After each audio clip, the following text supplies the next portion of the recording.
손흥민은 자신이 왜 세계 최고의 공격수라 불리는지 증명해냈다. 프리미어리그 2라운드 에버턴과의 경기는 토트넘에게 중요한 시험대였습니다. 구단 역대 최고 이적료에 영입된 도미닉 솔랑키의 갑작스러운 부상으로 토트넘은 다시 한번 에이스 손흥민에게 의존하게 됐기 때문인데요. 그런데 이번 경기 모두의 예상을 뒤엎는 결과가 나왔습니다. 바로 손흥민이 슈팅하기 시작하자 팀의 경기력이 눈에 띄게 살아났던 것. 이에 대해 영국의 축구 전문가들은 흥미로운 분석을 내놓았습니다. 기존 솔랑키에게 집중되었던 기회가 손흥민에게 집중되면서 토트넘이 다시 손흥민 중심으로 경기를 풀어갈 수 있게 되었고, 이를 통해 상대팀을 효과적으로 압도할 수 있었다는 것입니다. 대체 왜 이러한 반응이 나오고 있는 것인지, 이번 경기 손흥민의 자세한 활약상과 이에 대한 영국 현지 매체들의 반응, 발빠른 뉴스에서 지금 바로 알아보겠습니다. 지난 레스터전, 손흥민은 7.3점의 준수한 평점을 받았음에도 일부 현지 팬들의 혹평에 직면했습니다. 그 주된 이유는 공격 포인트를 기록하지 못했다는 점이었는데요. 하지만 실제 경기 내용을 들여다보면 손흥민의 활약은 돋보였습니다. 양팀 들어 최다 드리블 성공, 2번의 빅찬스 메이킹, 3번의 파이널 서드 패스 등 팀 공격의 핵심 역할을 수행했기 때문이죠. 그럼에도 일부 팬들은 득점왕 출신인 손흥민에게 더 많은 것을 기대했던 듯합니다. 일각에서는 과도한 비난을 쏟아내며 손흥민의 월드클래스 실력이 과거의 영광에 불과하다고 주장했습니다. 심지어 그의 현재 기량이 정상 궤도에서 벗어났으며 이번 여름 이적 시장에서 매각되어야 한다는 극단적인 의견까지 제기됐습니다. 이와 관련해 축구 전문가들은 고작 한 경기 공격 포인트가 없다고 해서 손흥민을 비난해서는 안 된다고 주장했습니다. 그들은 손흥민이 다양한 지표에서 좋은 활약을 펼쳤으며 토트넘 득점의 핵심 기점 역할을 담당했다고 평가한 것이죠. 또한 현재 포스테코글루 감독의 전술 체계에 대한 분석도 제시되었습니다. 그것은 바로 윙어를 주로 컷백과 크로스 위주로 활용하는 반면 풀백을 적극적으로 공격에 가담시키는 전략이 특징이라는 것이었죠. 즉, 현재 전술 구조상 손흥민의 슈팅 기회가 제한적이라는 게 전문가들의 주된 분석이었는데요. 이러한 분석이 나온 주요 이유는 신입생 도미닉 솔랑키의 영입 때문이었습니다.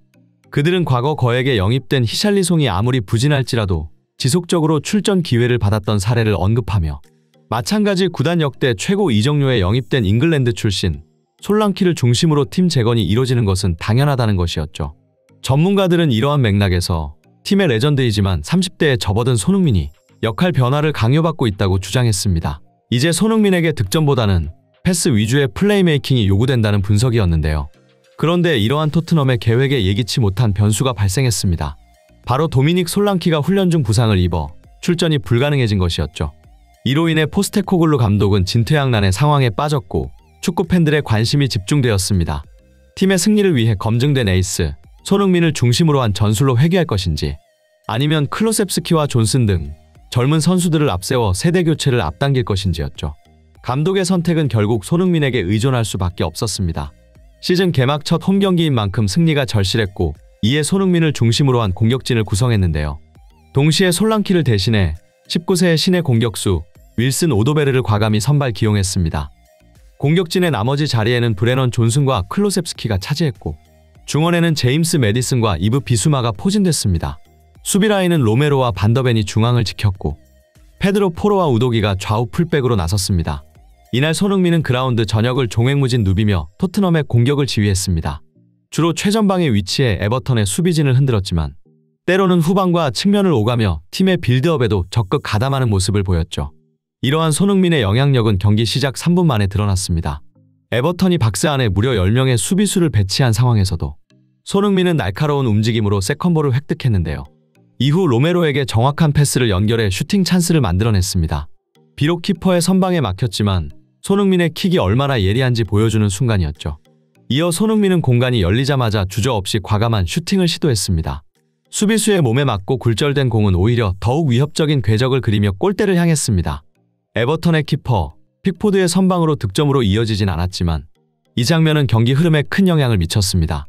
이에 대해 중계진들은 손흥민의 강력한 중거리 슈팅으로 인해 에버턴은 더 이상 박스 안에 수비수 전원을 배치하는 극단적인 수비 전술을 유지할 수 없게 되었다 라며 손흥민의 슈팅이야말로 상대 수비진을 흔드는 가장 효과적인 방법이라고 설명했습니다. 실제로 이날 토트넘의 선제골은 이른 시간에 터져나왔는데요. 바로 손흥민의 위협적인 중거리 슈팅 이후 에버턴 수비진의 전술의 변화가 생긴 것. 그들은 손흥민을 자유롭게 둘 수 없다고 판단한 듯했습니다. 경기 중계 화면에는 무려 4-5명의 수비수가 손흥민을 집중 마크하는 모습이 포착되었는데, 이로 인해 다른 토트넘 선수들에게 슈팅할 공간이 열렸고 결정적인 순간 이브 비수마가 빈틈을 놓치지 않고 선제 득점에 성공했습니다. 이날 손흥민의 진가는 경기가 진행될수록 더욱 빛을 발했습니다. 손흥민은 최전방에서 쉴 새 없이 상대 수비진을 압박했는데요. 언뜻 보기에 체력 소모만 할 뿐 의미 없어 보일 수 있는 전방 압박을 경기 내내 지속했고 특히 상대 키퍼를 향한 압박을 멈추지 않았던 것이죠. 마침내 전반 24분 노력의 결실을 맺는 순간이 찾아왔습니다. 에버턴의 후방 빌드업 상황에서 손흥민의 압박에 당황한 수비수가 백패스를 시도했고 손흥민은 엄청난 스피드로 키퍼를 향해 돌진했습니다. 이에 베테랑 골키퍼 픽포드조차 손흥민의 순간적인 전력 질주에 당황했고 결국 손흥민은 픽포드로부터 공을 빼앗아 빈 골대를 향해 추가 득점에 성공했습니다. 이를 확인한 중계진들은 감탄을 금치 못했는데요. 그들은 손흥민의 끈질김과 성실함 그리고 빠른 판단력이 완벽하게 조화를 이룬 순간이었다며 진정한 월드클래스 공격수의 모습을 보여주는 전형적인 예시라고 극찬했습니다. 또한 이번 손흥민의 득점이 단순히 운이 좋아서 얻어낸 득점이 아니었음을 강조했는데요. 손흥민은 상대 수비진의 습관과 패턴을 계속 관찰하고 있었고 결정적인 순간에 그 약점을 정확히 공략했다며 픽포드가 후방 패스를 받을 때 왼발로 터치하는 습관을 정확히 읽어낸 것과 이 약점을 공략할 수 있는 폭발적인 스피드와 정확한 기술까지 갖춘 것이 득점의 비결이라고 설명했습니다. 후반전 역시 손흥민의 활약은 멈출 줄 몰랐고 경기에 쐐기를 박아버리는데요. 토트넘의 역습 상황 반더벤과 손흥민의 질주가 시작됐습니다. 이때 에버턴 수비진은 프리미어리그에서 가장 빠르다고 알려진 선수 반더벤에게 수비를 집중하는데요. 이는 손흥민이 반더벤의 속도를 따라가지 못할 것이라는 오판이었죠. 그러나 놀랍게도 손흥민은 반더벤을 추월했고 그의 패스를 받아 침착하게 마무리했습니다. 이 장면을 지켜본 축구 전문가들은 반더벤의 활약은 훌륭했지만 패스 타이밍이 늦는 실수가 있어 손흥민의 슈팅 각도가 없는 상황이었다. 하지만 손흥민은 즉시 슈팅하지 않고 픽포드 키퍼의 가랑이 사이를 노려 득점에 성공했다. 이는 손흥민의 뛰어난 침착성과 기술을 보여주는 순간이었다. 라며 세계 최고의 공격수만이 보여줄 수 있는 플레이였다고 평가했습니다. 이 같은 손흥민의 활약으로 토트넘은 4대0이라는 압도적인 대승을 거두었는데요. 한편 경기 종료 후 축구 전문가들의 손흥민에 대한 평가가 화제가 되고 있습니다. 그중 영국 축구 레전드 마이클 오원의 평가가 특히 눈길을 끌었는데요. 프리미어리그 역사상 최고의 외국인 선수를 꼽으라면 단연 손흥민이다. 그의 플레이는 늘 팬들을 매료시킨다. 손흥민은 나이가 들어서도 여전히 뛰어나다. 감각적이고 섬세한 기술로 경기를 지배하는 모습이 인상적이다. 라며 토트넘이 손흥민 위주의 전술로 돌아가자마자 팀 전체의 경기력이 향상된 것은 놀랍다는 반응을 보였습니다. 또 다른 축구 전문가 앨런 시어러는 손흥민에 대해 손흥민은 여전히 세계 최고의 공격수 중 한 명이다. 그가 공을 가졌을 때는 정말 강력하며 뭐든지 할 수 있다. 손흥민은 모든 것을 갖춘 환상적인 선수다. 강하고 빠르며 기술적이고 여러 역할을 소화할 수 있다.